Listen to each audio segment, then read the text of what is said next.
cha mbali cha Namawala, ambacho kimejificha katikati ya milima yenye ukungu wa kudumu, kulikuwa na kijana mmoja aliyeitwa Baraka. Baraka hakuwa kijana wa kawaida. Alikuwa na moyo wa dhahabu na mikono iliyobarikiwa katika kazi za uashi. Hata hivyo, moyo wake ulikuwa umenaswa na binti wa chifu wa kijiji hicho, mrembo Zawadi.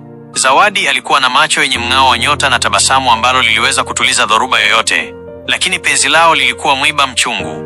Chifu mwenye kheri, baba yake Zawadi, hakuwa mtu wa mchezo. Alikuwa mtu aliyenuka utajiri uliopatikana kwa njia za kutatanisha.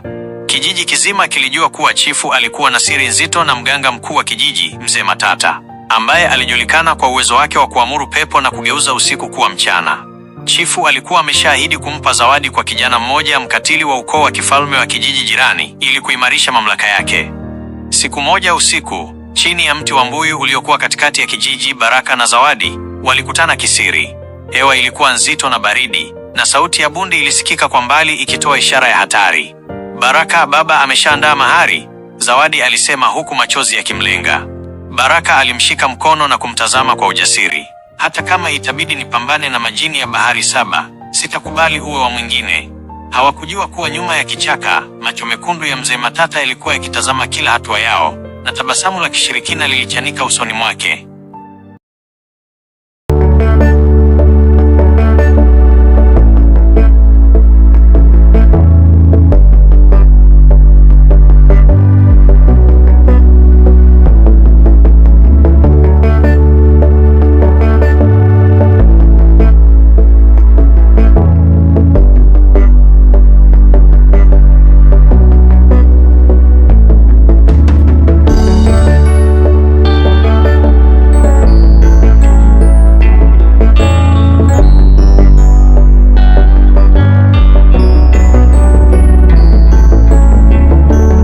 Mzee Matata alirudi kwenye pango lake lililokuwa limezungukwa na fuvu za wanyama na miti iliyokauka. Alichukua pembe ya kifaru na kuanza kuichanja chale huku akitaja jina la Baraka. Kwake yeye, Baraka hakuwa tu kijana anayependa, bali alikuwa kizuizi kwa mipango ya chifu mwenye kheri, na hivyo basi alikuwa adui wa giza. Alihitaji kumteketeza Baraka, lakini si kwa kumuua mara moja, bali kwa kumfanya aonekane msaliti mbele ya macho ya Zawadi. Asubuhi iliyofuata, Baraka aliamka akihisi uzito usio wa kawaida mwilini mwake. Kila alipojaribu kufanya kazi, aliona taswira za ajabu za Zawadi akicheka na wanaume wengine. Ilikuwa ni uchawi wa kivuli cha shaka. Kadiri alivyofikiria penzi lao, ndivyo giza lilivyozidi kuingia moyoni mwake, likimwambia kuwa Zawadi hamtaki tena. Wakati huo huo, Zawadi naye alianza kuona ndoto za Baraka akimgeuka na kuwa mnyama wa kutisha aliyetaka kumrarua. Huu ulikuwa mwanzo wa mchezo wa kisaikolojia ulioendeshwa na nguvu za giza. Mzee Matata alijua kuwa mapenzi ya kweli yana nguvu, lakini akiamini kuwa shaka ni sumu inayoweza kuua hata penzi lenye mizizi mirefu. Kijiji kilianza kunong'ona. Watu walisema Baraka ameanza kuwa na kichaa, na Zawadi alianza kujifungia ndani akilia bila sababu. Chifu mwenye kheri alitabasamu akijua kuwa kazi ya mganga wake ilikuwa inaanza kuzaa matunda.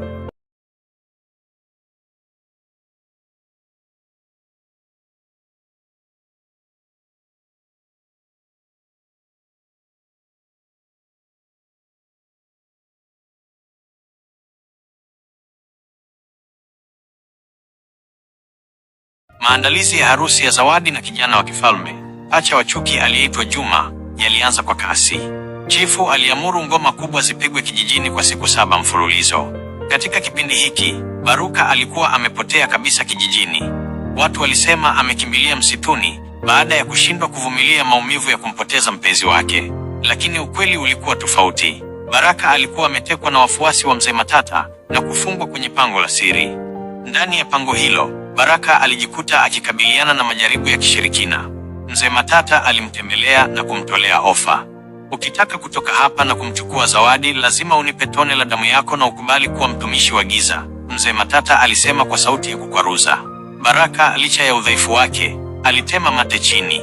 Mapenzi yangu kwa Zawadi hayahitaji damu ya giza, yanahitaji uhuru. Jibu hilo lilimkasirisha Mzee Matata. Aliamua kutumia mbinu ya mwisho, uchawi wa kioo cha nafsi.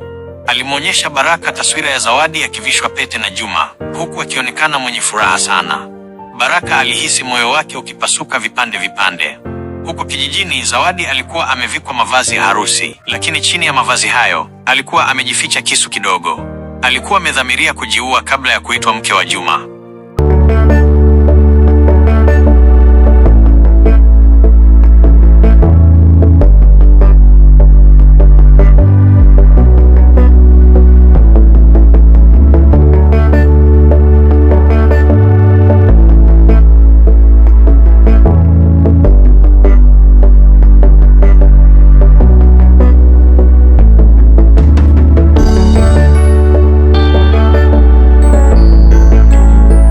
Wakati Baraka akiendelea kuteseka pangoni, bibi mmoja kizee ambaye alijulikana kama Bibi wa Miti alihisi mtikiso katika ulimwengu wa roho.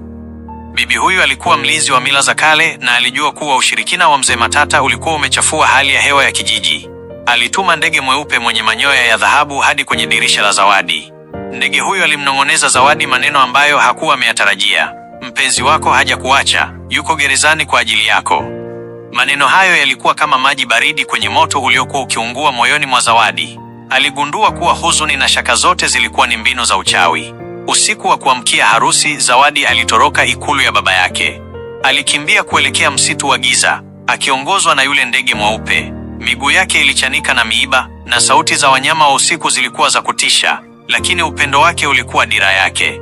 Kule pangoni, nguvu ya Baraka ilianza kurejea baada ya kusikia sauti ya Zawadi ikimuita kwa mbali kupitia upepo. Hii ni nguvu ya uhusiano wa nafsi ambayo hakuna uchawi unaoweza kuivunja kirahisi. Mzee Matata alihisi mabadiliko hayo na kuanza kufanya matambiko ya haraka ili kufunga milango ya pango hilo kwa mawe mazito ya kichawi.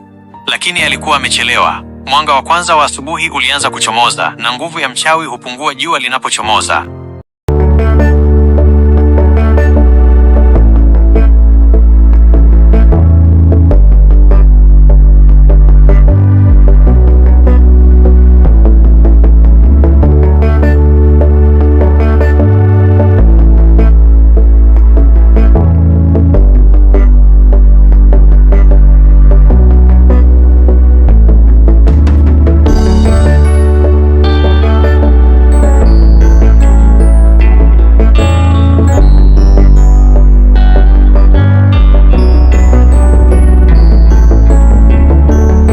Zawadi alifika mbele ya pango na kumkuta Mzee Matata akiwa amesimama mlangoni, macho yake yakitoka cheche za moto. Rudi nyumbani binti mfalme, leo ni siku yako ya harusi, mzee huyo alinguruma. Zawadi hakutetereka. Harusi yangu nina mwanamume ninayempenda, sina kivuli unachotaka kunitengenezea. Alichukua kile kisu chake na kukichanja mkononi, akitiririsha damu kwenye ardhi ya pango. Kitendo cha kishujaa cha kuvunja kiapo cha damu alichokuwa amekitengeneza mchawi. Ardhi ilitetemeka. Mawe yaliyokuwa yamefunga pango yalianza kupasuka. Baraka alitoka akiwa na nguvu mpya, macho yake yakiwa yamejaa ghadhabu na upendo kwa wakati mmoja. Mzee Matata alijaribu kurusha tunguli zake, lakini kila alichorusha kiligeuka kuwa majani makavu mbele ya nguvu ya watu wawili wanaopendana kwa dhati. Mzee huyo alitoweka katika wingu la moshi mweusi, akiahidi kurudi kwa kisasi kikubwa zaidi. Baraka na Zawadi walikumbatiana katikati ya msitu, lakini walijua huu ulikuwa mwanzo tu wa vita yao. Chifu Mwenyekeri na jeshi lake walikuwa njiani kuwatafuta, na Juma, kijana aliyeposwa na Zawadi, alikuwa na siri yake mwenyewe ya kichawi ambayo ilikuwa bado haijafunuliwa. Walihitaji kutafuta hifadhi kwa Bibi wa Miti ili kujifunza jinsi ya kupambana na giza linalokuja.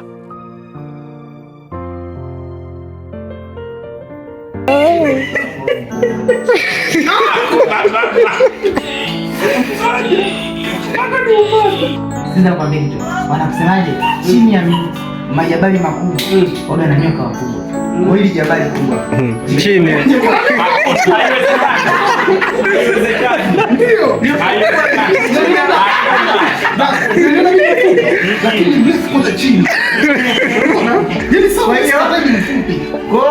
Hapo fresh. Na majabali, msomo ni majabali makubwa. Chini kuna nyoka. Huu hapa ndio yako, huu hapa ndio yako. Ulali kabisa.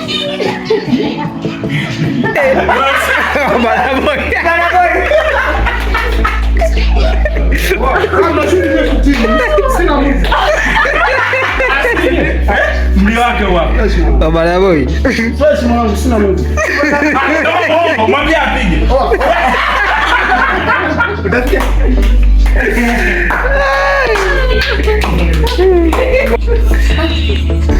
Bwana. Achana nao. Na hakuna, nimegoma. Atushuti. Mtoto bado anakunywa uji. Mama uji. Baba huwa anamwambia nipate ni huko. Mbona unakuwa mbali? Huu mjini wa peke yake, yani huu, yani hata nikupige mbele yako, lazima kwa vitu mabishi. Kuna wote mmeguna, si wanaume si wanawake. Sema ni wapange. Asikiza, mimi nakushauri. Mwingine huyu hapo. Umesikia iko hivi. Hem, tuonyesha malaika wako na. Sasa chupi na kujaji sema boxer, mbona chupi? Anaponichanganya. Wewe unasema chupi. Haya, mfano umeniuliza umevaa chupi, na mimi nakwambia nimevaa. Sasa chupi mimi navaje chupi? Wewe chupi leo. Wewe umevaa chupi? Wewe umevaa chupi? Tena wewe ndani. Umevaa chupi ya kwenda finali. Sasa chupi. Tukatoka South, tukatoka Marekani. Chupi.